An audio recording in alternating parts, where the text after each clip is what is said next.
It's March 1941. Soviet personnel are having their first encounter with a captured Spitfire right in the heart of Germany.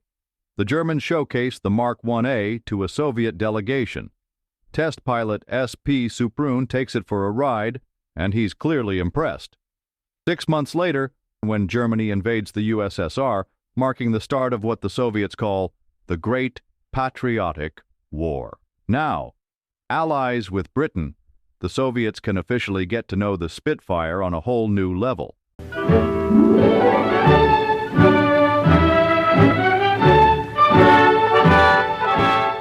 It is June 22nd, 1941. Germany launches its massive military campaign of the Soviet Union invasion, codenamed Operation Barbarossa. Due to the surprise German invasion in Operation Barbarossa, superior German tactics and technology, harsh winter conditions, resource scarcity, and high casualty rates, the Soviet Union was facing intense pressure on the Eastern Front. Russians have to turn the tide against the German forces before it's too late. As October 1942 rolls in, Soviet leader Joseph V. Stalin writes an urgent plea to British Prime Minister Sir Winston Churchill, requesting the delivery of an aircraft which is going to be a winning card for the Allies in Western Front, Spitfire. Churchill agrees to send a batch of 150 Supermarine fighters, along with enough spares to keep an additional 50 aircraft in the air. In this process, the aircraft undergoes test flights and inspections at the manufacturer's site. Once approved, the Air Transport Auxiliary flies the machine to a maintenance unit, MU, where it is outfitted with weapons and other military gear. After this, the aircraft is flown to a packing unit for disassembly. Initially, Spitfires are packed in 2 cases, one for the wings and one for the fuselage. Later in the war, single crate packs are also used. This meticulous process ensures that the aircraft can be effectively transported and reassembled for use on the front lines. If the ship is set to depart immediately, the aircraft heads straight to the relevant docks. If not, they are sent to a packed aircraft transit pool, PATP, for temporary storage. Generally, transport to the docks happens by road. Once at the docks, loading is supervised by a RAF Embarkation Unit EU. Some EUs have oversight over multiple docks, such as 21 EU at Hull, which also manages Immingham, Middlesbrough, Sunderland and Newcastle. Ships are often assigned code numbers. RAF vessels carrying aircraft usually receive the prefix R, while liner service charters get LS. Other types of store-carrying vessels have different prefixes. Additionally, destinations are given code names such as Allowed, Bluff, Gibraltar, Hamble, Gibraltar, Fever, Romsey, Penrith, and Hapmat, USSR.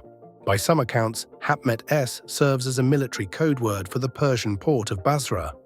The deliveries of Spitfire Phi-Bs to the Soviet Union start in the spring of 1943, marking the first official Spitfire exports, with the fate of nations hanging in the balance.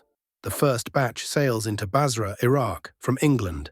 These planes are old warriors, having seen their fair share of action, but they've been given a new lease on life after repairs. The first batch of 35 aircraft arrived at Basra port on the 10th of January 1943, aboard the vessel City of Derby. These aircraft were not handed over to the Soviet side until early February. The remaining aircraft arrived by the end of March. From Basra, the aircraft were then ferried to Abadan, Iran. At Abadan, the Spitfires were prepared for handover to Soviet engineers and technicians. This involved thorough inspections, test flights.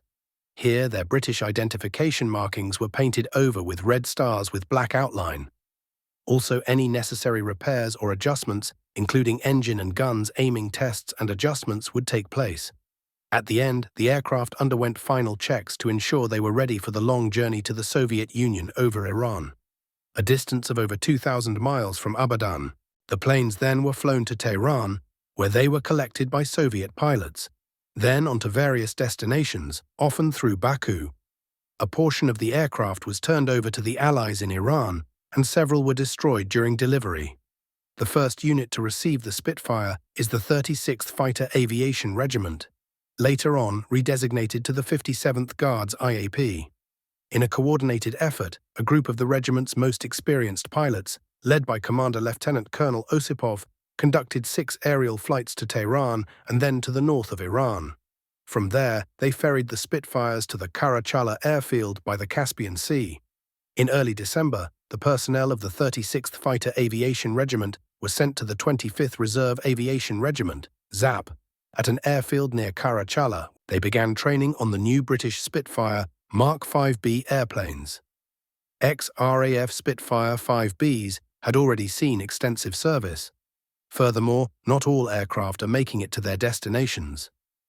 The combat on the Western Front is a different ballgame compared to the Eastern Front. Initially, Soviet pilots are less than thrilled with the performance of British Spitfire Mark 5B airplanes.